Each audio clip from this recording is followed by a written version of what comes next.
touche à tout, bienvenue sur cette nouvelle vidéo de revalorisation d'objets. Ici je vais rénover un petit tabouret que j'ai trouvé à la poubelle. Donc je l'ai trouvé à côté d'une poubelle souterraine. Donc forcément les gens n'ont pas osé le jeter dans le gros conteneur d'ordures ménagères, donc ils l'ont posé à côté.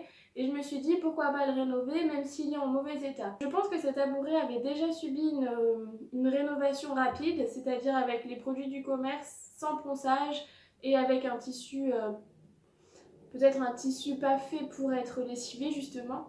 Et donc la rénovation de ce meuble, ça a commencé par le ponçage des deux peintures, puisque vu qu'on a une restauration rapide, d'abord il y a une sous-couche blanche assez épaisse, et ensuite je vais vous montrer comment j'ai rattrapé l'assise, puisque je voulais garder le tissu originel, mais finalement ça n'a pas été possible à cause des trop grosses taches. Je vais vous montrer comment retendre un tissu sur un support mousse de chaise, comment ça se fait assez facilement finalement avec...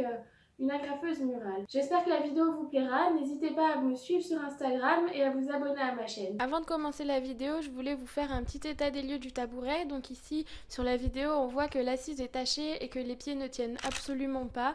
Donc c'est vraiment des petites bricoles qu'on peut restaurer assez rapidement. Donc la première étape de cette vidéo, c'est de démonter les pieds du tabouret. Pour cela, j'utilise une clé à laine pour démonter les vis et les rondelles du tabouret. Ici, j'ai embauché Sébastien qui va m'aider à démonter le tabouret et à quelques étapes de la suite. Maintenant qu'on a tout démonté, c'est le ponçage qui commence. Ici, je ponce d'abord les pieds. Donc c'est un peu compliqué avec une ponceuse à vibration. Vous pouvez voir sur la vidéo que parfois le papier de verre se déchire. Et pour pas finalement le gaspiller au bout de 2 minutes d'utilisation, je vais scotcher les extrémités à la ponceuse pour me permettre de le réutiliser même s'il s'est déchiré.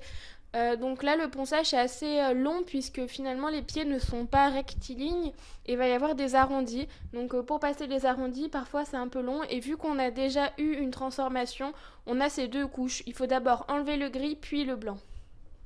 Après, j'oublie pas aussi de poncer le petit support qui va servir d'assise. On a du gris sur les côtés et je veux vraiment quelque chose de naturel avec du bois apparent. Donc je vais aussi le poncer. Vous pourrez sûrement voir que cette partie est mouillée parce qu'en fait j'ai essayé de récupérer tous les éléments possibles mais j'y suis pas arrivée. Je voulais laver le tissu et la mousse et ça n'a pas fonctionné comme je voulais donc j'ai dû tout démonter. Et donc on a cet aspect mouillé qui apparaît même si l'ensemble est quasiment sec quand je ponce. Étape 3, on vernit le bois qu'on vient de mettre à nu. Donc là vous voyez sur l'image qu'on a encore du gris, mais en fait ce gris il est dessous le tabouret donc j'ai pas eu l'intérêt de le poncer et de m'amuser à faire tous les coins vu que finalement c'est une partie qu'on ne verra pas. Donc pour vernir j'utilise un vernis à parquet traditionnel, ici c'est un V33 pour stratifier en incolore satin. À savoir qu'ici c'est un vernis à parquet mais qu'on aurait pu aussi utiliser un vernis pour meubles. Plusieurs produits peuvent servir pour la même utilisation et pas besoin d'acheter exactement ce qu'on a besoin. On peut forcément avoir quelque chose à réutiliser dans le même principe qui peut aussi fonctionner pour un autre usage. Vous verrez ici aussi que les pieds ne sont pas de la même couleur. J'ai eu la bonne surprise en les ponçant d'avoir deux pieds similaires et deux pieds différents. Donc je trouve que ça apporte encore plus de cachet à l'ensemble puisqu'on n'est pas dans cette uniformité. Donc là on arrive aux étapes de la fin. Donc je vous ai expliqué avant que je n'ai pas pu tout garder du tabouret, notamment son tissu était très taché. Donc j'ai pas réussi à le rattraper même avec des produits qui sont dégraissants ou des produits détachants. Donc finalement j'ai décidé de le changer et d'utiliser un vieux rideau dont je ne me servais plus. Donc ici pour le rideau je le place côté que je vais utiliser face à la table et ensuite je vais positionner mon assise sur le tabouret et laisser environ 5 à 10 cm autour de chaque côté pour avoir du surplus et pouvoir faire mon pliage. Donc pour tapisser, comment ça se passe après découpage? On va tendre le tissu au maximum et on va replier des côtés opposés. Donc là, je commence par les plus petits côtés parce que je trouve ça plus facile.